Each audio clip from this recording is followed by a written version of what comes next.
longtemps que je devais vous faire cette vidéo, cette partie 3 sur Here's Negan, sauf que tout s'est pas passé comme prévu. Faut savoir que je commande mes Image Plus sur eBay, qui viennent d'Angleterre et qui eux-mêmes viennent des États-Unis. Donc ça se passe pas comme prévu, évidemment au niveau du délai, je pensais pas que ça allait mettre autant de temps, honnêtement, donc je pense à trouver une autre solution pour la prochaine fois pour pouvoir vous sortir les vidéos en temps et en heure.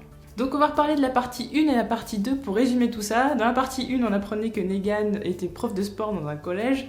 Voilà, prof de sport pour Negan, c'est un petit peu bizarre, surtout le laisser avec des enfants. Moi je trouve que c'est pas une super bonne idée, mais à l'époque on savait pas vraiment comment il était. On apprend ensuite voilà, qu'il est toujours aussi vulgaire, il chahute avec ses élèves et tout. À un moment donné, il y a un petit problème avec un des élèves, bref. On apprend qu'il a une femme, et oui, c'est quelqu'un de civilisé au final.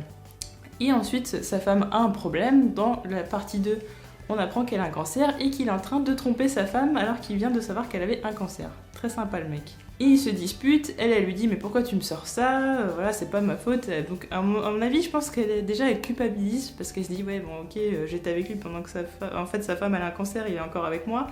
Et elle essaye quand même de rejeter la faute sur lui, ce qui quelque part est compréhensible, en disant oui mais c'est pas moi qui t'ai appelé, je t'ai rien demandé, voilà toi t'es venu, voilà on a fait ça, en gros elle était pas au courant, donc maintenant qu'elle est au courant elle a plus trop envie de faire quoi que ce soit avec lui parce que là elle se sent coupable. Et donc elle lui dit de toute façon quand je sors de la salle de bain je veux plus te voir, t'es un asshole, je vais pas traduire, on va éviter. Peut-être je peux mettre un petit sous-titre, je sais pas, on verra. Donc lui il sort comme ça, du genre oui bah t'as mis autant de temps pour comprendre ça, au bout d'un moment quand même, enfin je sais pas, voilà, en gros c'est un petit peu ça, t'as mis autant de temps pour comprendre que j'étais un crétin. Et donc il a l'air triste, mais en même temps, quelque part il a l'air soulagé parce qu'après donc il retourne chez sa femme, et sa femme elle se rend compte, elle dit bah tiens, enfin en gros, tiens pour une fois t'es là toi. Donc en fait on se rend compte qu'elle était au courant qu'il avait une liaison, et lui il dit ouais bon bah j'ai stoppé le truc, voilà je l'ai largué, sauf que bah techniquement il l'a pas largué, techniquement c'est elle qui se sentait tellement coupable et se sentait tellement mal qu'au final elle l'a dégagé. Elle trouvait que c'était vraiment un crétin, donc hop, elle a préféré arrêter ça, c'était trop bizarre pour elle. Et là, sa femme, étonnamment, elle est en larmes. Évidemment, elle est en larmes aussi parce qu'elle a appris quand même dans la journée ou très peu de temps avant quand même qu'elle avait un cancer, ce qui est pas une super nouvelle, enfin voilà, en mode happy, il y a quand même mieux. Et elle lui dit, mais de toute façon, elle lui demande mais pourquoi maintenant en fait. En gros, je pense qu'elle veut pas de sa pitié, je pense que c'est surtout ça.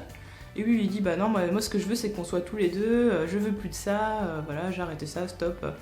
Et donc elle lui dit bah de toute façon on va pas être ensemble très longtemps, donc déjà on voit qu'elle est pessimiste, elle pense déjà qu'elle va mourir.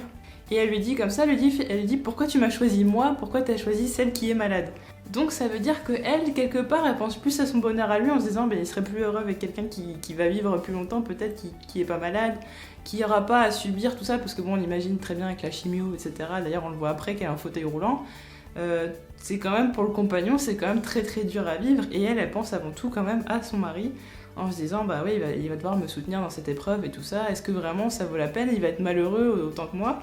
Et elle pendant tout ce temps-là elle reste digne, lui il est toujours à ses côtés, elle lui dit même dans des moments sombres quand elle dit elle le laisse croire en tout cas que de toute façon elle sait qu'elle va mourir etc.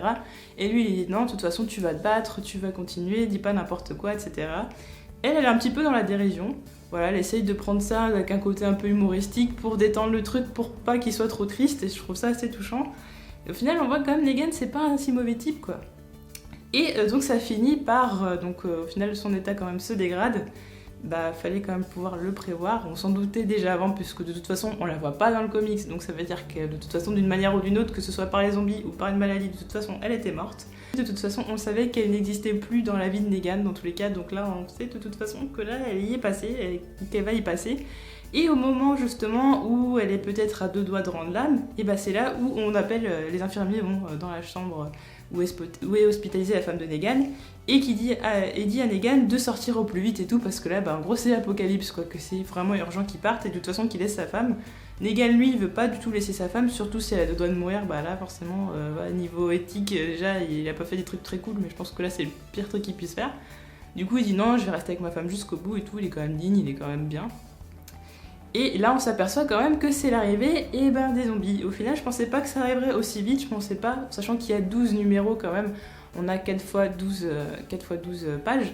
Donc je pensais pas quand même que l'arrivée de l'apocalypse allait allait arriver aussi vite, parce que pour moi, s'il y a 12 épisodes, Ça veut dire qu'en fait, l'arrivée de zombies c'est arrivé très très vite, et donc que son changement de comportement il va arriver après l'apocalypse, entre guillemets, on va dire l'apocalypse parce que tout le monde n'est pas mort, mais son changement il se fait après l'apocalypse et peut-être après la mort de sa femme, peut-être qu'il va laisser sa femme, peut-être que sa femme elle va devenir un zombie, peut-être beaucoup de choses justement, on peut prévoir ça dans le prochain épisode qui sera sorti, normalement c'est toujours autour du 25, entre le 25 et le 27, donc 25-27 juillet.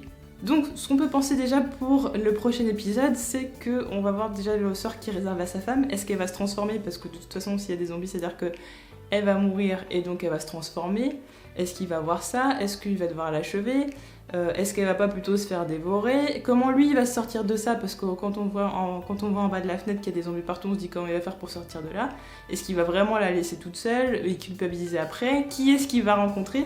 C'est beaucoup de questions qu'on peut se poser justement pour la suite. D'ailleurs je vous invite à regarder l'issue, alors je dis en anglais, c'est le chapitre 156 de The Walking Dead, dans lequel on comprend un petit peu... Alors il y a une petite référence en fait à Here's Negan, c'est ça que j'ai trouvé très étonnant. C'est que dans l'épisode 156, dans le chapitre 156, il y a quand même une référence, donc il faut quand même avoir lu les Here's Negan pour comprendre quand même ce qui va se passer, notamment justement par rapport au fait de la compréhension du bien et du mal. Et je trouve ça vraiment très intéressant, et justement on en parlera dans l'épisode 156, dans la review sur le chapitre 156 pour pouvoir développer ça en détail, parce que là je vais pas vous spoiler si vous l'avez pas encore lu. Voilà, on se retrouve pour d'autres vidéos et je vous dis à plus tard. Salut!